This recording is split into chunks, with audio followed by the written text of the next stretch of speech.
सभी बच्चों को नमस्कार। मेरा नाम जगदीश सोलंकी और आप देख रहे हो physics bye Jagdish Solanki YouTube channel. इस चैनल में आप सभी का स्वागत है। बच्चों आज 10th क्लास का जो साइंस है उसमें पहला चैप्टर जो दे रखा है रासायनिक अभिक्रिया एवं समीकरण, इसके हम समझ परक क्वेश्चन लेके आए आज। इसके पहले में ज्ञान परक क्वेश्चन सारे डाल दिए। आप physics bye Jagdish Solanki YouTube channel पर ज्ञान परक प्रश्न यदि आप सर्च करेंगे तो मिल जाएगा। सेकंड वीडियो इसका जो है समझ परक का क्वेश्चन का है। इसके पहले हमने ऑब्जेक्टिव डाल दिए, ज्ञान परक क्वेश्चन का वीडियो डाल दिया। अब आज हमारे पास समझ परक के क्वेश्चन है।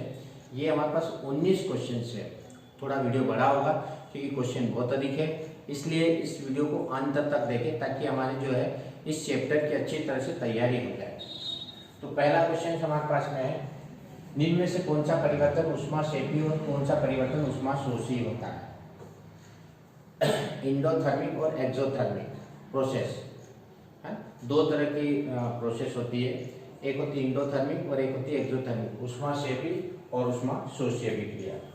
तो फेरस सल्फेट का अपघटन, जब फेरस सल्फेट होता है वो क्या होता है, अपने आयनों में टूटता। फेरस सल्फेट को जब अपन गर्म करते हैं तो वो क्या हो जाता है, टूट जाता है। गर्म कर रहे मतलब वो उष्मा को क्या कर रहा है, अवशोषित कर रहा है।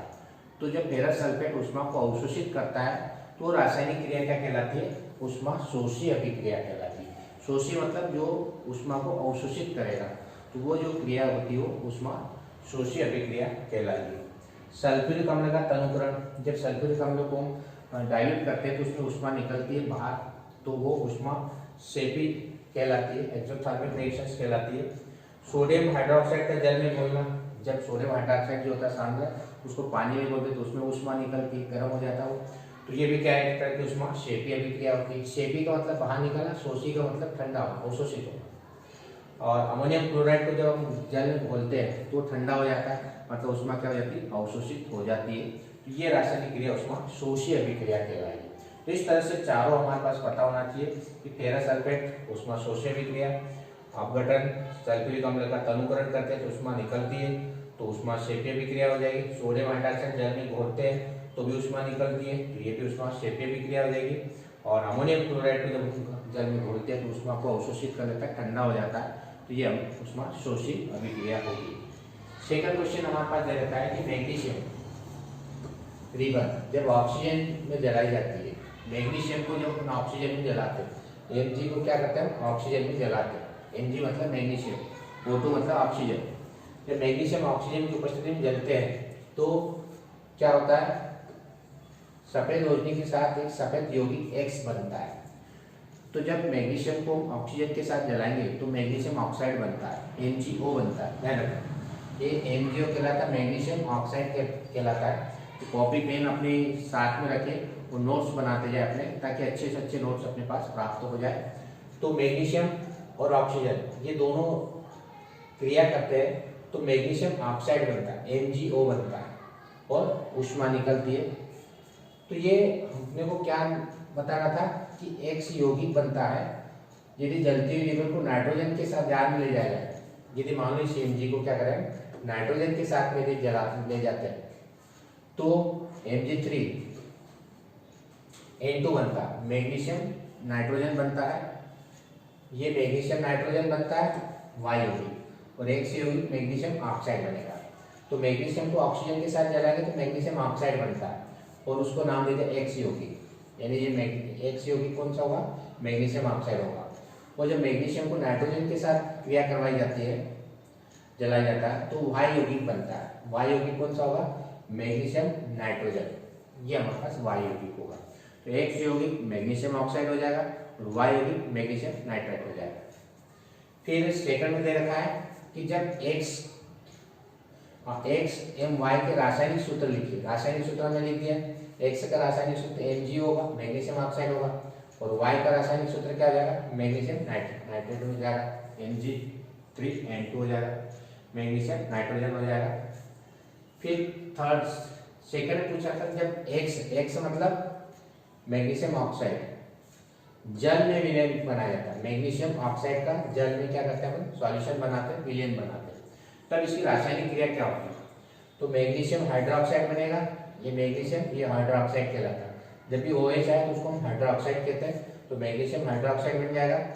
तो मैग्नीशियम को क्या करना है, जल के साथ क्रिया करवाना, H2O के साथ, तो मैग्नीशियम हाइड्रोक्साइड बनता है। X मतलब मैग्नीशियम ऑक्साइड, जल मतलब H2O, तो मैग्नीशियम ऑक्साइड की पानी के साथ क्रिया करते हैं, वाटर के साथ, तो MgOH होल ट्वाइस बनता है और इसका नाम होता है मैग्नीशियम हाइड्रोक्साइड होता है। तो ये हमारे पास सेकंड क्वेश्चन कंप्लीट हो जाएगा। थर्ड क्वेश्चन में देखो, कॉपर नाइट्रेट के नीले रंग के चूर्ण को एक क्वथनांक नली में गर्म करके काला कॉपर ऑक्साइड ऑक्सीजन गैस एवं ब्राउन गैस X प्राप्त होती है। इस अभिक्रिया का एक संतुलित समीकरण अपने को बताना। क्या लेना अपने को, कॉपर नाइट्रेट। तो कॉपर नाइट्रेट का फार्मूला होता है Cu whole twice NO3 whole twice, ये किसको कहते हैं, कॉपर नाइट्रेट। कि कॉपर नाइट्रेट का सूत्र होता है Cu NO3 होल ट्वाइस, ये कॉपर नाइट्रेट का सूत्र। इसको क्या करना है, गरम करना, हीट देना, क्वथनांक मतलब गरम करना। तो गरम करेंगे क्या होगा, एक कॉपर ऑक्साइड बनेगा, ऑक्सीजन बनेगी और नाइट्रोजन ऑक्साइड गैस बनेगी, NO2 बनती है। NO2 जो होती है ये नाइट्रोजन ऑक्साइड कहलाती है, NO2 गैस बनती है। तो ये जो गैस का नाम अपने को पूछ रखा था, ये जो गैस ब्राउन गैस बनती है ये कौन सी गैस होगी, NO2 होगी, नाइट्रोजन ऑक्साइड होती है, X गैस प्राप्त होगी। ये X गैस नाइट्रोजन ऑक्साइड होती है। अब इस अभिक्रिया का संतुलित समीकरण, हमने संतुलित समीकरण लिख रखा है यहाँ पर। संतुलन करके आना है, संतुलन का मतलब जिधर इस साइड में जितने भी परमाणु होते हैं उतने उतने परमाणु उधर भी होना चाहिए, ये ध्यान रखना। इधर जैसे 2Cu लिया तो इधर भी 2Cu होगा। नाइट्रोजन के 2 है तो नाइट्रोजन 2 और 2 दूनी 4 हो जाएगी नाइट्रोजन, ये 2 का गुणा इसमें होगा, 4 नाइट्रोजन हो जाएगी। और 3 दूनी ये 2 दूनी 4 के 12 ये ऑक्सीजन हो जाएगी, 2 दूनी 4 4 दूनी 8 12 ऑक्सीजन हो जाएगी।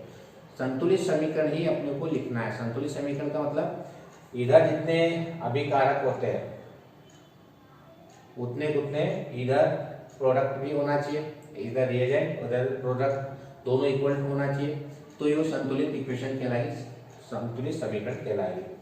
तो पहले वाला आपको समझ में आ गया था, कॉपर नाइट्रेट जब क्या करेंगे, इसको हम गर्म करेंगे, क्या क्या बनेगा, कॉपर ऑक्साइड बनेगा, ऑक्सीजन गैस बनेगी और नाइट्रोजन ऑक्साइड बनेगी। तो ये X गैस बनती है, ये नाइट्रोजन ऑक्साइड होती है, ध्यान रखना, X गैस नाइट्रोजन ऑक्साइड होती है। और इसका रासायनिक समीकरण भी हमने लिख दिया। ब्राउन गैस X की पहचान कीजिए। अब X कौन सी गैस है हमारे पास, नाइट्रोजन ऑक्साइड है, NO2 नाइट्रोजन ऑक्साइड है, या डाइऑक्साइड कह सकते हैं, नाइट्रोजन डाइऑक्साइड है। इस अभिक्रिया के प्रकार की पहचान कीजिए, किस प्रकार की अभिक्रिया है। देखो ये इसमें टूट रहा है, डिकम्पोज हो रहा है, वियोजन अभिक्रिया है। जब भी कोई एक यौगिक 2 या 2 से अधिक यौगिकों में टूटता है तो वो अभिक्रिया कहलाती है वियोजन अभिक्रिया कहलाती है, डिकम्पोजिशन रिएक्शन कहलाती है। ये जो अभिक्रिया होगी ये कौन सी होगी, वियोजन अभिक्रिया होगी। सही वाले में अपने को लिखना डिकम्पोजिशन रिएक्शंस होगी।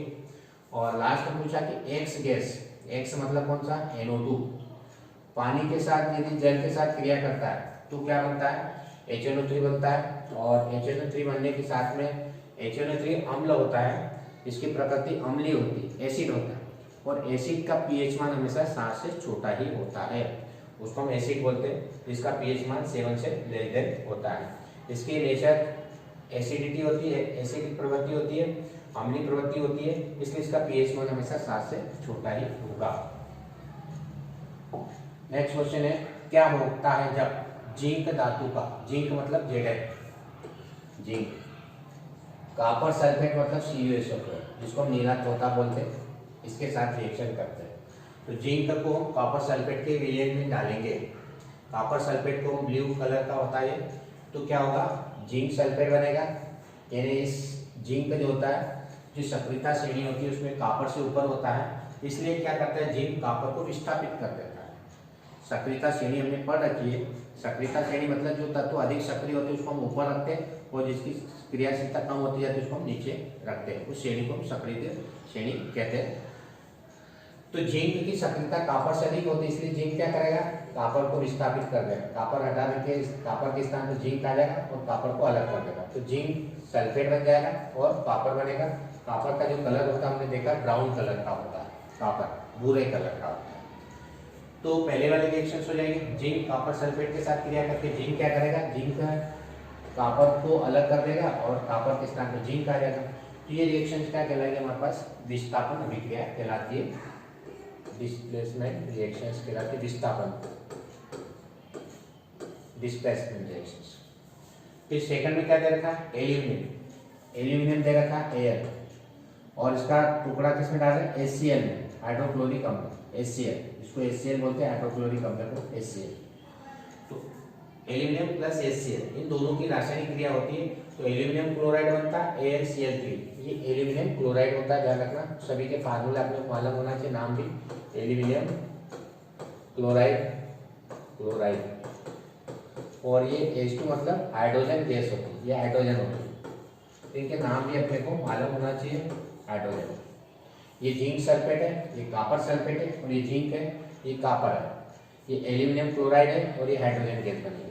तो इसमें भी क्या करेंगे, एल्यूमिनियम हाइड्रोजन को अलग कर देगा और इसके स्थान पे AlCl3 आ जाएगा और हाइड्रोजन गैस बाहर निकल जाएगी। थर्ड में दे रखा है कि सिल्वर, सिल्वर मतलब Ag, सिल्वर का फार्मूला होता है Ag, ये किसके साथ क्रिया करेगा, copper sulphate CuSO4, CuSO4, silver को Ag से प्रदर्शित करते हैं, कॉपर सल्फेट को Cu से प्रदर्शित करते हैं, Ag प्लस CuSO4। ये रिएक्शन नहीं करेगा, क्यों, क्योंकि सिल्वर सबसे नीचे वाला तत्व होता है जिसकी क्रियाशीलता बहुत कम होती है, इसलिए वो कॉपर सल्फेट में से कॉपर को विस्थापित नहीं करता। विस्थापन हमेशा ध्यान रखना, ऊपर वाला तत्व ही नीचे वाले तत्व को विस्थापित करेगा, नीचे वाला तत्व ऊपर वाले तत्व को कभी विस्थापित नहीं करता है, इसलिए सिल्वर कॉपर सल्फेट के साथ कोई भी रिएक्शन नहीं करेगा, कोई अभिक्रिया नहीं होगी, ध्यान रखना। क्यों नहीं होगी, क्योंकि सिल्वर जो होता है कम क्रियाशील तत्व होता है कॉपर की तुलना में, इसलिए कॉपर को वो विस्थापित नहीं करेगा, कोई अभिक्रिया नहीं होगी, ध्यान रखना, कोई रिएक्शन नहीं होगा, नो रिएक्शन, ठीक है। अब इसमें कुछ परिवर्तन दे रखा है, भौतिक और रासायनिक परिवर्तन। पेट्रोल का वाष्पीकरण, जब पेट्रोल को अपन वाष्प बनाते हैं और वाष्प से वापस पेट्रोल बन जाता है, ध्यान रखना, कंडेंसेशन यदि उसका कट ठंडा कर दे तो वापस पेट्रोल बन जाता है, तो वापस अवस्था प्राप्त हो जाती है, तो उस परिवर्तन को हम बोलते हैं भौतिक परिवर्तन। तो ये हमारे पास फिजिकल चेंज होगा, भौतिक परिवर्तन होगा, क्योंकि पेट्रोल से वाष्प और वाष्प से वापस पेट्रोल बन जाता है। एलपीजी का दहन, एलपीजी को अपन जब जला देते हैं तो जलने के बाद वापस वो एलपीजी नहीं बनती, यानी ये केमिकल रिएक्शंस होती है, ये केमिकल या रासायनिक परिवर्तन होता है, ध्यान रखना। केमिकल में क्या होता है कि यदि एक पदार्थ से दूसरा पदार्थ बन जाता है तो वापस उस पदार्थ से वो वापस पुराना पदार्थ नहीं बनता, ऐसे रिएक्शन को केमिकल रिएक्शंस बोलते हैं, परिवर्तन बोलते हैं, चेंज, केमिकल चेंज। किसी लोहे की छड़ को तब तक गर्म करना, किसी लोहे की छड़ को यदि अपन गर्म करेंगे और ठंडा करेंगे तो वापस लोहे की छड़ मिल जाएगी, वैसे वैसे मिल जाएगी, यानी ये भी क्या है, एक तरह का भौतिक परिवर्तन है, फिजिकल चेंज है, ध्यान रखना, फिजिकल भौतिक परिवर्तन। ठोस अमोनियम क्लोराइड का उर्ध्वपातन, ठोस अमोनियम क्लोराइड को यदि अपन गर्म करेंगे तो उसमें चेंज हो जाएगा, उर्ध्वपातन हो जाएगा, उसका उड़ जाएगा, और वापस उसको ठंडा करेंगे तो वापस अमोनियम क्लोराइड मिल जाएगा, मतलब वापस अपनी स्टेट में आ जाता है। तो ये परिवर्तन भी भौतिक परिवर्तन होता है। तो अपने मालूम होना चाहिए भौतिक परिवर्तन किसको कहेंगे, कि यदि मान लो किसी पदार्थ को अवस्था में यदि परिवर्तन हो जाता है और उस अवस्था में वापस अपन उस चेंज करते तो वापस पुरानी अवस्था में आ जाता है, तो वो भौतिक परिवर्तन। और यदि अवस्था में परिवर्तन हो जाता है वो वापस अपनी पुरानी अवस्था में नहीं आता तो वो रासायनिक परिवर्तन कहलाएगा। तो ये अपने को कंडीशन मालूम होना चाहिए। नेक्स्ट, या पोटेशियम क्लोराइड, पोटेशियम क्लोराइड मतलब पोटेशियम का के, क्लोराइड का Cl, सिल्वर नाइट्रेट के साथ क्रिया करें, सिल्वर नाइट्रेट मतलब AgNO3 मिलाया जाता है तो एक अवयव सफेद पदार्थ बनता है ना, और उसका नाम बताना अपने को, और रासायनिक अभिक्रिया भी अपने को लिखना है, किस प्रकार की अभिक्रिया होगी। देखो, KCl मतलब पोटेशियम क्लोराइड, AgNO3 मतलब सिल्वर नाइट्रेट, जब ये क्रिया करेगा तो क्या होगा कि K की जगह Ag आ जाएगा और Ag की जगह Cl हो जाएगा।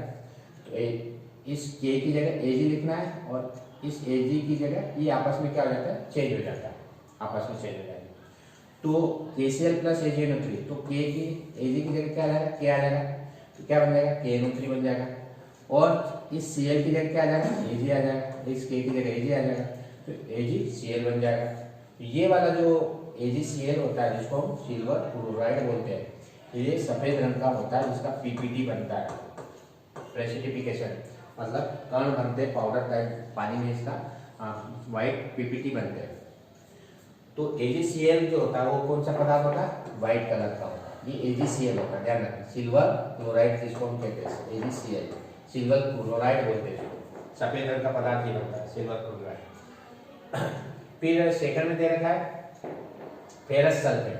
फेरस सल्फेट मतलब FeSO4 फेरस सल्फेट कहलाता है। तो ये डिकम्पोज होगा, टूटेगा, अपघटित होगा। तो किसमें किसमें टूटेगा ये अपने को रासायनिक क्रिया के द्वारा अपने को बताना। FeSO4 टूटेगा Fe3O3 में, यानी फेरिक ऑक्साइड में टूटेगा। SO2 सल्फर डाइऑक्साइड, ये सल्फर और ये डाइऑक्साइड, इसका नाम है सल्फर डाइऑक्साइड, ध्यान रखना। सल्फर डाई ऑक्साइड, डाई का मतलब दो, ऑक्साइड है। और ये है सल्फर ट्राइऑक्साइड, ये ट्राई है, ट्राई मतलब तीन, ऑक्साइड, सल्फर ट्राइऑक्साइड। डाई का मतलब दो ऑक्साइड है, ट्राई का मतलब तीन ऑक्साइड है। तो फेरस सल्फेट क्या करता है, हीट मतलब गर्म करते हैं तो टूट जाता है। किसमें, फेरिक ऑक्साइड Fe2O3 में टूट जाता है, सल्फर डाइऑक्साइड में टूट जाता है और सल्फर ट्राइऑक्साइड में टूट जाता है। तो इस प्रकार से रिएक्शन से हम पूछ सकते हैं, रासायनिक अभिक्रिया अपने को लिखना है और उसका प्रकार भी बताना। प्रकार में क्या है, जब एक पदार्थ कोई दूसरे पदार्थ में टूटता है, डिकम्पोज होता है, तो वो क्रिया कहलाती है वियोजन अभिक्रिया कहलाती है। वियोजन मतलब डिकम्पोजिशन होना, वियोजन अभिक्रिया कहते हैं इसको, ध्यान रखना। तो एक पदार्थ जब दो पदार्थ में टूटता है, दो से अधिक पदार्थ में टूटता है, ये रिएक्शन क्या कहलाएगी, क्योंकि अपन हीट दे रहे हैं तो हीट डिकम्पोजिशन होगा, जिसको हम हिंदी में बोलते हैं ऊष्मीय वियोजन होगा। तो इस क्रिया को ऊष्मीय वियोजन भी कहते हैं, वियोजन अभिक्रिया कहते हैं। वियोजन का मतलब टूटना, जब एक पदार्थ दो या दो से अधिक पदार्थ में टूटता है तो वो क्रिया वियोजन अभिक्रिया कहलाती है। क्या विस्थापन अभिक्रिया रेडॉक्स अभिक्रिया भी हो सकती है? एक उदाहरण की सहायता से समझाइए। देखो, अधिकांश जो होती है विस्थापन अभिक्रिया जो होती है वो रेडॉक्स अभिक्रिया विस्थापन अभिक्रिया होती है, 90% होती है। परंतु कुछ अभिक्रिया ऐसी भी होती है जो विस्थापन अभिक्रिया रेडॉक्स अभिक्रिया नहीं होती है, 10%। ध्यान रखें, सभी संभव नहीं है, कुछ हो सकती है, नहीं भी होती है। 90% तो होती है लेकिन 10% नहीं होती। एक उदाहरण मैंने दे रखा है यहाँ पर, सिल्वर नाइट्रेट जब सोडियम क्लोराइड के साथ क्रिया करता है तो AgCl बनता है, सिल्वर क्लोराइड बनता है और सोडियम नाइट्रेट बनता है। अब इस रिएक्शन में देखो उभय विस्थापन है। उभय विस्थापन का मतलब इसके स्थान पे ये आ गया और इसके स्थान पे ये आ गया, दोनों एक दूसरे से चेंज हो गए, उभय विस्थापन कहलाता है।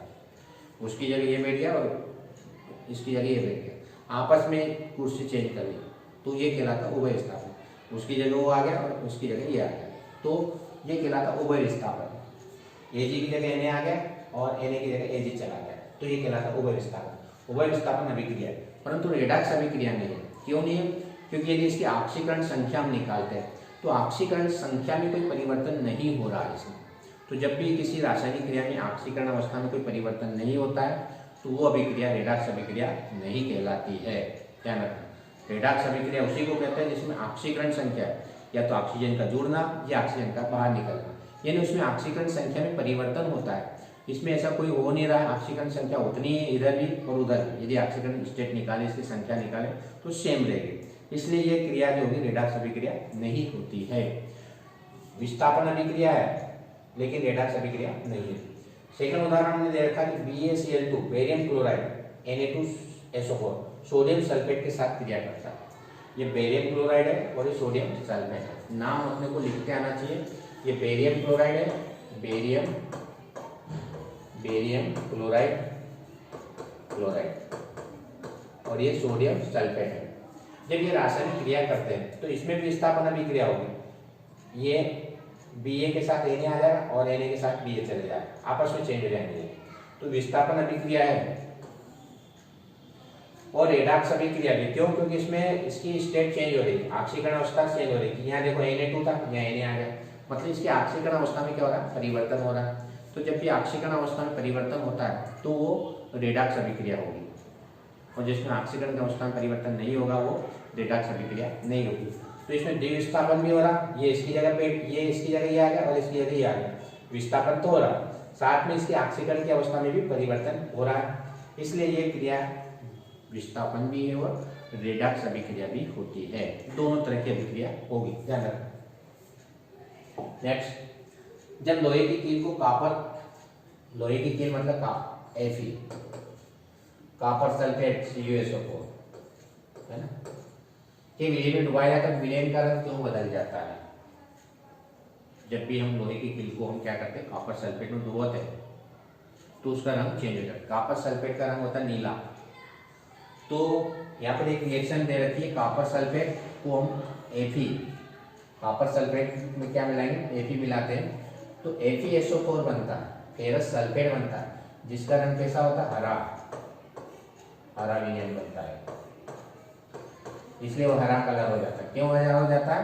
क्योंकि कॉपर सल्फेट में जब हम फेरस मिलाएंगे, लोहा मिलाएंगे, तो वो जो लोहा होता है वो क्या बना लेता है, FeSO4 बना लेता है, जिसका रंग हरा होता है, और Cu कॉपर जो कि सॉलिड होता है वो अलग हो जाता है, उसके ऊपर जम जाता है।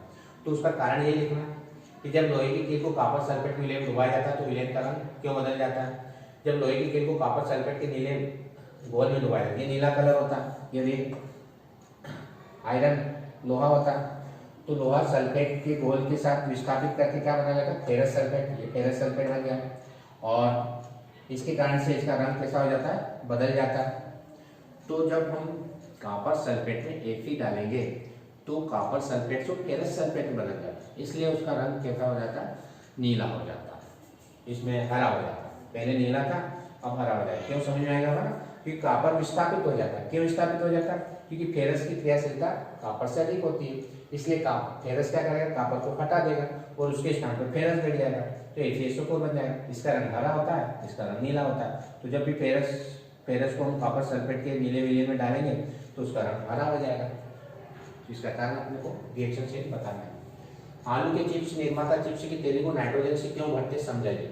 ये भी पिछला क्वेश्चन भी इसमें भी आया था, ये ज्ञान परक में भी आया था कि चिप्स पैकेज में नाइट्रोजन गैस भरने की खास वजह है कि नाइट्रोजन गैस रंगहीन होती है, उसका कोई कलर नहीं होता, गंधहीन होती है और स्वादहीन होती है। ये नाइट्रोजन की विशेषता होती है, रंगहीन, गंधहीन, स्वादहीन होती है। साथ में ये गैस निष्क्रिय होती है, किसी के साथ क्रिया नहीं करती है, ध्यान रखना। जबकि ऑक्सीजन गैस बहुत जल्दी दूसरे तत्वों या अणुओं के साथ क्रिया कर लेती है, अणुओं से, मॉलिक्यूल मतलब अणुओं से क्रिया करती है, और जो होता है पैकेट में जो रिएक्शंस होती है, ऑक्सीडेशन हो जाता है, उपचयन की क्रिया हो जाती है, मतलब खराब कर देती है पदार्थों को। तो नाइट्रोजन गैस इसलिए भरते हैं क्योंकि नाइट्रोजन गैस रंगहीन, गंधहीन, स्वादहीन होती है, साथ में एक निष्क्रिय गैस होती है, किसी के साथ क्रिया नहीं करती है। यदि उसके स्थान में हम ऑक्सीजन भर देते तो ऑक्सीजन क्या करती है, जो भी उसमें पदार्थ, तेली पदार्थ भरा हुआ, उसके साथ वो रिएक्शन कर लेगी, वो तेल को क्या करती है, खराब कर देती है।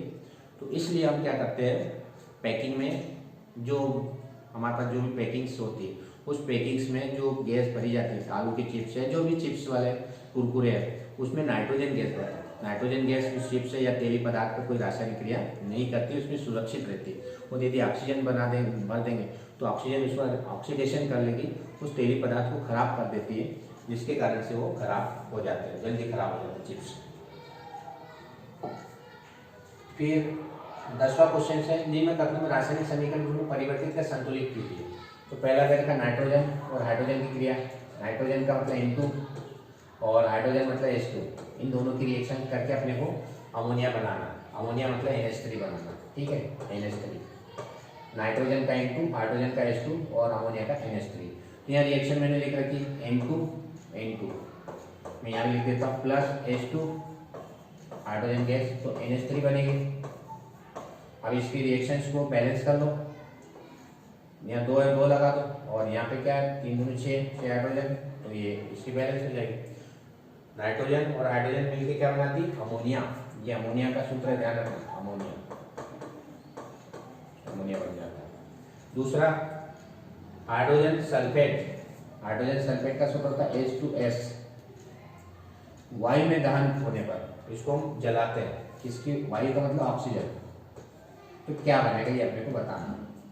तो क्या बनता है, N सल्फर डाइऑक्साइड बनता है, क्या बनता है, जल, और सल्फर डाइऑक्साइड बनता है, तो पानी बनेगा, H2 बनेगा और SO2 बनेगी, सल्फर डाइऑक्साइड। तो जब भी सल्फर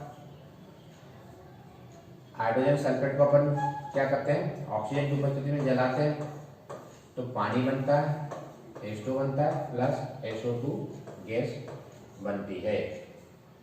अब इसको बैलेंस कर लेंगे अपन, है ना, तो 2 इधर लगा दो, 2 दूनी 4 हो जाएगा, और 3 यहाँ ऑक्सीजन लगा दो, और 3 दूनी 2 2 4 और 2 6 हो जाए।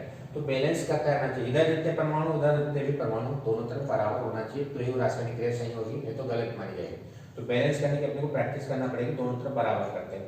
तो ये हमारे पास हो जाएगी हाइड्रोजन सल्फाइड और ऑक्सीजन की क्रिया होगी, तो पानी बनेगा और सल्फर डाइऑक्साइड गैस बनेगी। यहाँ दिया हुआ पानी बनता, जल बनता और सल्फर डाइऑक्साइड गैस बनती, SO2, तो H2 बन जाएगा और SO2 बन जाएगा।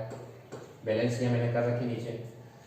तीसरा एल्यूमिनियम सल्फेट को हम AlCl3 के द्वारा प्रदर्शित करते हैं। एल्यूमिनियम सल्फेट यहाँ दे रखा Al2SO4 ऑल थ्राइस, ये एल्यूमिनियम सल्फेट का सूत्र है। बेरियम क्लोराइड BaCl2 के साथ क्रिया करता है, BaCl2 के साथ क्रिया करता है। एल्यूमिनियम सल्फेट बेरियम क्लोराइड के साथ क्रिया करता है, तो क्या बनता है, बेरियम सल्फेट बनता है और एल्यूमिनियम क्लोराइड बनता है। अब इसके रिएक्शंस की यहाँ बैलेंस कर रखी है, ये बैलेंस की देख लेना, दोनों तरफ बराबर आना चाहिए और तब ये रासायनिक समीकरण संतुलित होगी, नहीं तो गलत हो जाएगी। तो दोनों तरफ बराबर परमाणु की संख्या होना चाहिए। लास्ट में देखा पोटेशियम को हम K से प्रदर्शित करते हैं।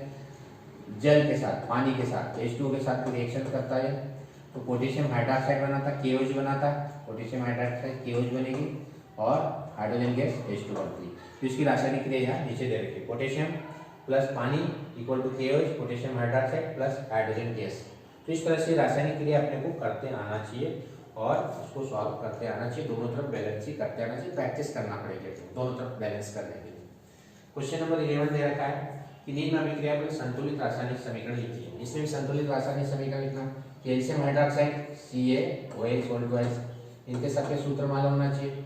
कार्बन डाइऑक्साइड CO2 क्या बनाते हैं, कैल्शियम कार्बोनेट बनाएगा, कैल्शियम कार्बोनेट का सूत्र होता है CaCO3, ये कैल्शियम कार्बोनेट बनेगा CaCO3, ये कैल्शियम कार्बोनेट होता है, कैल्शियम कार्बोनेट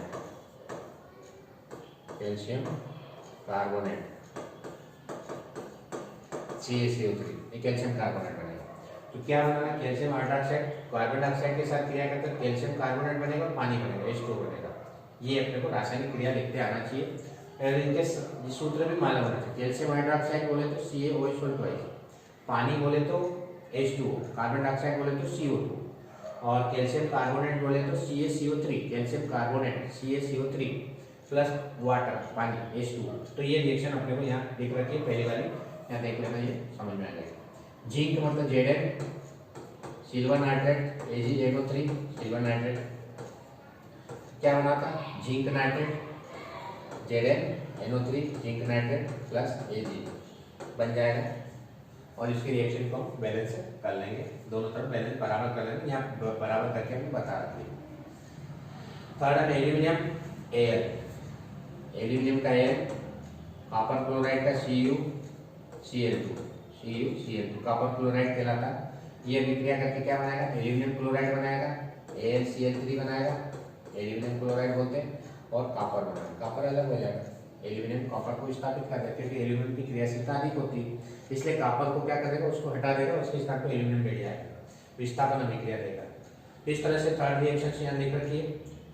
चौथी रिएक्शन बेरियम क्लोराइड का सूत्र BaCl2 होता है, BaCl2 बेरियम क्लोराइड कहलाता है। पोटेशियम सल्फेट K2SO4, इसके साथ रिएक्शन करेगा तो बनेगा क्या, बेरियम सल्फेट बनेगा, ये बेरियम सल्फेट BaSO4 बनेगा और प्लस पोटेशियम क्लोराइड बनेगा KCl। तो इस तरह से ये रासायनिक क्रिया दोनों तरफ बराबर होना चाहिए, दोनों तरफ बैलेंस करके अपने को आना चाहिए। यहाँ 2 Cl2 2 है, यहाँ 2 लगाना पड़ेगा 2 Cl के लिए, यहाँ 2 के ये बैलेंस हो जाएगी, दोनों तरफ बराबर हो जाएगी। तो इस तरह से रासायनिक क्रिया को अपने को बैलेंस करते आना चाहिए।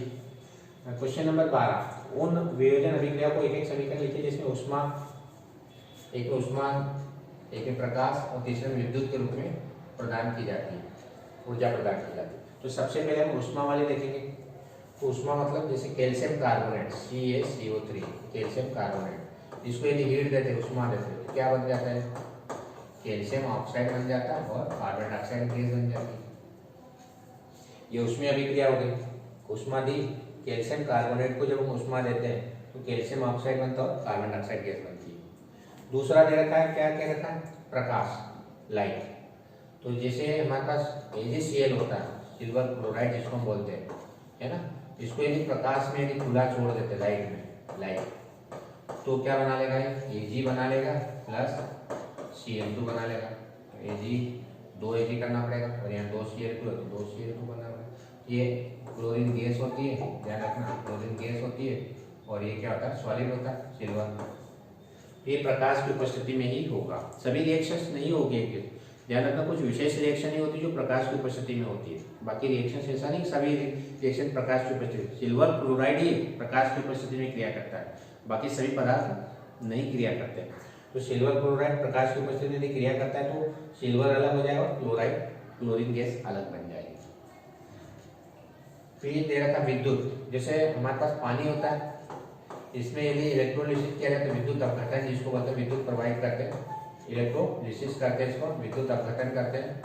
तो क्या होता है, हाइड्रोजन अलग हो जाती है 2H2 प्लस ऑक्सीजन अलग हो जाती है, तो यहाँ 2 कर लो बैलेंस करने के लिए।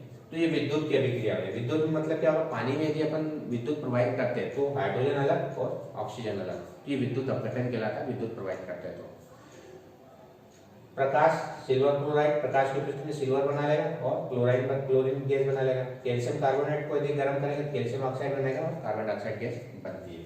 फिर इसकी रासायनिक क्रिया देखेंगे।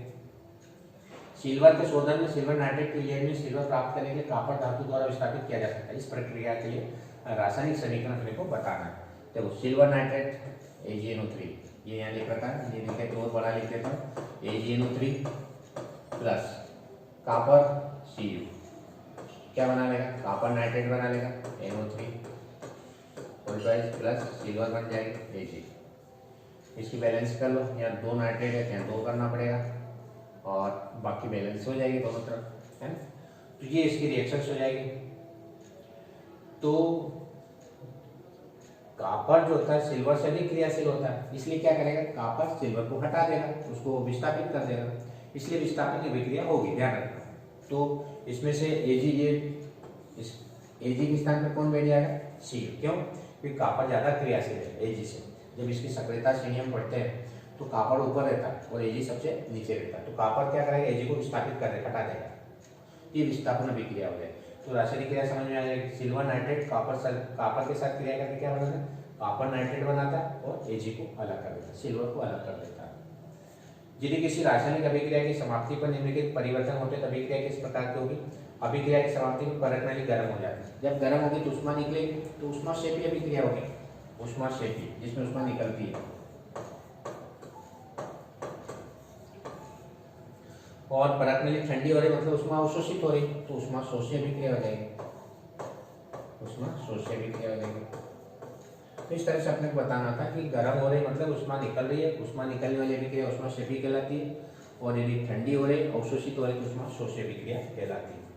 नेक्स्ट, यदि किसी अभिक्रिया में समाप्ति में लोहे की कील का रंग भूरा हो जाता है तो कॉपर सल्फेट विलेन का रंग नीला मलिन पड़ जाता है। ये अभी अपने पीछे देखा था कि कॉपर सल्फेट को जब हम फेरस को जब हम कॉपर सल्फेट के साथ में मिलाते हैं तो क्या होता है, फेरस सल्फेट बनता है और कॉपर बन जाता है। तो इसका रंग नीला होता है कॉपर सल्फेट का, लेकिन ये कॉपर सल्फेट फेरस के साथ क्रिया करके क्या बनाता है, फेरस सल्फेट बनाता है, जिसका रंग कैसा होता है, हरा होता है। ये रासायनिक क्रिया पिछले क्वेश्चन में भी आई थी, अपने मालूम होना चाहिए कि जब लोहा Cu क्या करता है, कॉपर सल्फेट CuSO4 के साथ क्रिया करता है तो उसको विस्थापित कर देता है। Cu लोहा मतलब Fe, लोहा मतलब आयरन Fe, तो Fe क्या करता है, Cu को विस्थापित कर देता है। इसलिए क्रिया क्या कहलाएगी, अभिक्रिया का नाम विस्थापन अभिक्रिया कहलाती है। क्यों विस्थापन कहलाती है, क्योंकि Fe क्या करता है, Cu को अपने में से विस्थापित कर देता है, यानी इस Cu की जगह Fe बैठ जाएगा और Cu अलग हो जाएगा, तो ये क्रिया क्या हो जाएगी, FeSO4 प्लस Cu बन जाएगा। यहाँ रासायनिक क्रिया में लिख रखी है FeSO4 प्लस Cu, ये क्रिया विस्थापन अभिक्रिया कहलाएगी। नेक्स्ट हमारे पास भुजे चूने के लिए विलयन का उपयोग क्यों और कैसे किया जाता है। देखो भुजा हुआ चूना जो होता है, अनभुजा चूना जिसको बिना भुजा चूना कैल्शियम ऑक्साइड होता है, और भुजा हुआ चूना का सूत्र होता है कैल्शियम हाइड्रोक्साइड होता है। आपने पोतने के लिए घर में दीवार पोतने के लिए जो चूना उपयोग किया जाता है उसमें पानी मिलाया जाता है, वो कौन सा चूना होता है, हमारे पास भुजा हुआ चूना होता है। वो जो पत्थर होता है हमारे पास कैल्शियम कार्बोनेट, फिर ये हमारे पास कैल्शियम ऑक्साइड होता है जो बिना भुजा हुआ चूना उपयोग करते हैं। कैल्शियम कार्बोनेट संगमरमर का पत्थर जो होते हैं वो कैल्शियम कार्बोनेट कहलाते हैं लेकिन ये कैल्शियम ऑक्साइड होता है, ये चूने का पत्थर होता है, ध्यान रखना। और यदि इसमें पानी मिला देते तो क्या बन जाता है, कैल्शियम हाइड्रोक्साइड बन जाता है, और जिसका उपयोग हम पोतने के लिए, सफेदी करने के लिए दीवारों का उपयोग करते हैं। तो भूजे हुए चूने का कैल्शियम हाइड्रोक्साइड हो जाएगा सूत्र, कैल्शियम हाइड्रोक्साइड बोलते हैं, इसको ध्यान रखना,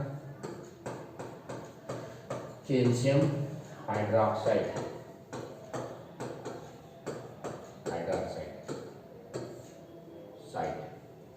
CaOH सॉल्ट वाइज इसका उपयोग, और इसका उपयोग क्या करते हैं, ऊताई करने में, सफेदी करने में करते हैं इसका उपयोग, ध्यान रखना। और ये बिना भुजा हुआ चूना CO कैल्शियम ऑक्साइड होता है, कैल्शियम हाइड्रोक्साइड और कैल्शियम ऑक्साइड, और एक होता है कैल्शियम कार्बोनेट। तो तीनों चीजें अलग अलग होती है, तीनों में कैल्शियम होता है। ये संगमरमर का पत्थर जो कठोर पत्थर होता है वो कैल्शियम कार्बोनेट होता है, और जो चूने का पत्थर होता है वो कैल्शियम ऑक्साइड होता है, उसमें यदि पानी मिला देते तो कैल्शियम हाइड्रोक्साइड बन जाता है, और इसी का उपयोग हम पोतने में करते हैं, सफेदी करने में इसका उपयोग करते हैं।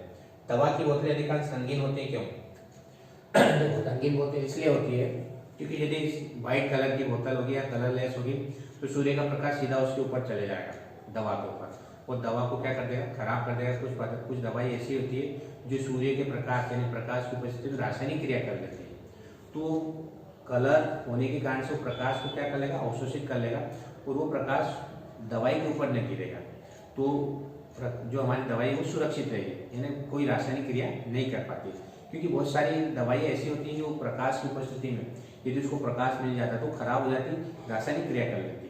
तो यदि कलरफुल यदि बोतल है तो कलरफुल होने के कारण से उसका प्रकाश अंदर तक नहीं आ पाए, क्योंकि वही एब्जॉर्ब हो जाएगा, और एब्जॉर्ब होने के कारण से कोई रासायनिक क्रिया नहीं होती है।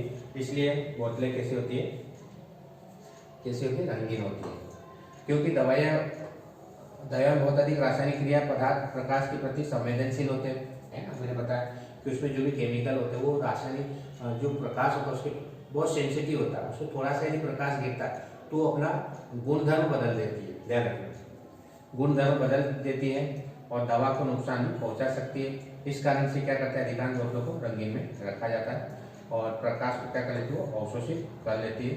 रंगीन होने के कारण से सीधे प्रकाश उसके संपर्क में नहीं आ पाता। तो समझ में आएगा कि दवाई की बोतल रंगीन इसलिए रखी जाती है क्योंकि सीधा प्रकाश उसके संपर्क में नहीं आ पाता, और यदि अपन रंगीन नहीं रखेंगे तो प्रकाश सीधा दवाई के संपर्क में आ जाएगा, तो दवाई को खराब कर देगा, क्योंकि रासायनिक क्रिया हो जाती है। प्रकाश की उपस्थिति में क्या होती है, दवाइयाँ बहुत सेंसिटिव होती है, संवेदनशील होती है, तो रासायनिक क्रिया कर लेती है और दवाई को खराब कर देगी, और इससे बचने के लिए हम बोतल के अंदर रंगीन का उपयोग करते हैं। संतुलित रासायनिक समीकरण क्या होता है और संतुलित रासायनिक समीकरण की क्यों आवश्यकता होती है।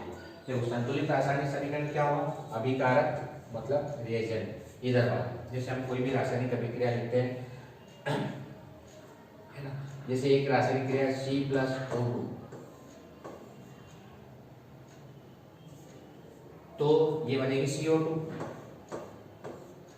C+O2 क्या बनेगी, CO2, कार्बन और ऑक्सीजन, फिर से कार्बन डाइऑक्साइड गैस बनती है। तो इधर जितने परमाणु हैं ये अभिकारक कहलाते हैं, इधर वाले अभिकारक, और उधर वाले उत्पाद कहलाते हैं, उत्पाद, प्रोडक्ट, उत्पाद। तो दोनों तरफ बराबर होना चाहिए। तो जिधर अभिकारक की जितनी मात्रा होगी, संख्या होगी, उतनी क्या होना चाहिए, इसकी मात्रा होना चाहिए, संख्या होना चाहिए। तो पहली बात क्या कह रहा हूं, दोनों तरफ प्रत्येक तत्व की परमाणु की संख्या समान हो। यदि दोनों तरफ परमाणु की संख्या यदि समान है तो ही वो समीकरण क्या कहलाएगा, संतुलित समीकरण कहलाएगा। अभिकारकों की संख्या और उत्पादकों की संख्या बराबर होना चाहिए, तब उस समीकरण को हम संतुलित समीकरण कहते हैं, ध्यान रखें। और इसमें द्रव्यमान संरक्षण नियम के संतुष्ट करने के लिए रासायनिक समीकरणों को संतुलित किया जाता है। यदि मान लो कि समीकरण संतुलित नहीं है, मान लो कि यहाँ एक कार्बन या दो कार्बन आ गए, तो द्रव्यमान संरक्षित नहीं रहेगा। इधर का द्रव्यमान और इधर का द्रव्यमान, दोनों द्रव्यमान बराबर होना चाहिए, नहीं तो द्रव्यमान का संरक्षण का नियम का पालन ही नहीं होगा। हमने पढ़ा कि द्रव्यमान कभी नष्ट नहीं होता है।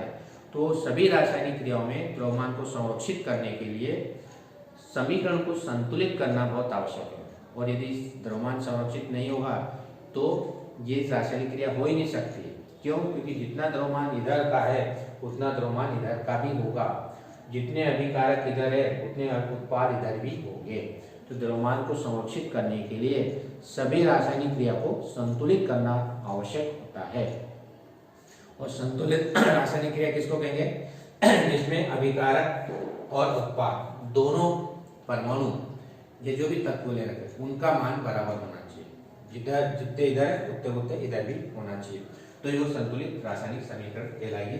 यानी परमाणु की संख्या बराबर होना चाहिए, इधर अभिकारकों की परमाणु की संख्या बराबर उत्पादकों की परमाणु की संख्या। यदि दोनों बराबर है तो रासायनिक समीकरण संतुलित होगी, और यदि बराबर नहीं है तो संतुलित नहीं होती, उसको करना पड़ता है संतुलित।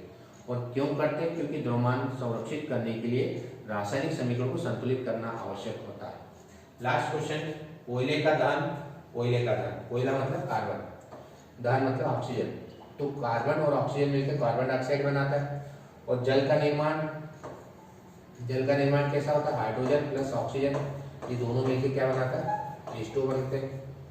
तो एक काम करो, 2 ऑक्सीजन 2 कर दो, इधर 2 कर दो, 2 कर दो, ये 2 है। तो कोयला मतलब कार्बन, दहन जलाना किसके ऊपर? इसके साथ में दहन मतलब ऑक्सीजन की उपस्थिति में जलता है। कोई भी वस्तु किसकी उपस्थिति में जलती है? दहन होती है ऑक्सीजन, तो C+O2, तो क्या बनेगा? कार्बन डाइऑक्साइड गैस बन जाएगी। तो जब भी कोयला का हम दहन करेंगे ऑक्सीजन की उपस्थिति में, कार्बन डाइऑक्साइड गैस बनती है। हमने पढ़ा था कोयला प्लस O2 ऑक्सीजन दहन हो रहा है, जल रही, तो कार्बन डाइऑक्साइड गैस बनेगी। दूसरा दे रखा जल का निर्माण का संयोजन, अभिक्रिया का उदाहरण। जल का निर्माण कैसे होता है? हाइड्रोजन और ऑक्सीजन दोनों मिलकर जल बनता है, तो हाइड्रोजन प्लस ऑक्सीजन मिलकर जल बन जाएगा, H2 बन जाएगा। तो इस प्रकार से रासायनिक क्रिया दोनों तरफ बराबर करने के लिए, संतुलित करने के लिए यहाँ 2 लगा दिया, यहाँ भी 2 लगा दिया, तो दोनों तरफ 4 हाइड्रोजन हो गए, इधर भी 4 हाइड्रोजन, 2 ऑक्सीजन, इधर भी ये 2 ऑक्सीजन हो गए, रासायनिक क्रिया संतुलित हो गई। तो इस प्रकार से हमारे पास जो थे समझ परक क्वेश्चन थे। आने वाला वीडियो हमारे पास सेकंड चैप्टर का आएगा, आम्ल सार और लवण वाला। सारे पहले हम ज्ञान परक क्वेश्चन देखेंगे, उसके बाद समझ परक क्वेश्चन देखेंगे, एक एक करके सारे वीडियो को हम सॉल्व करेंगे। इसके पहले मैंने सारे ऑब्जेक्टिव्स के क्वेश्चन डाल दिए हैं, उनको अच्छी तरह से देखें ताकि अपने अच्छे से अच्छे अंक प्राप्त हो सके। यदि वीडियो आपको अच्छा लगता है तो आप इस चैनल को सब्सक्राइब करें, अपने दोस्तों के साथ वीडियो को शेयर करें और बेल आइकन के बटन को प्रेस करें ताकि आने वाली वीडियो की नोटिफिकेशन आप तक पहुंच जाए। धन्यवाद। जय हिंद, जय भारत, वंदे मातरम।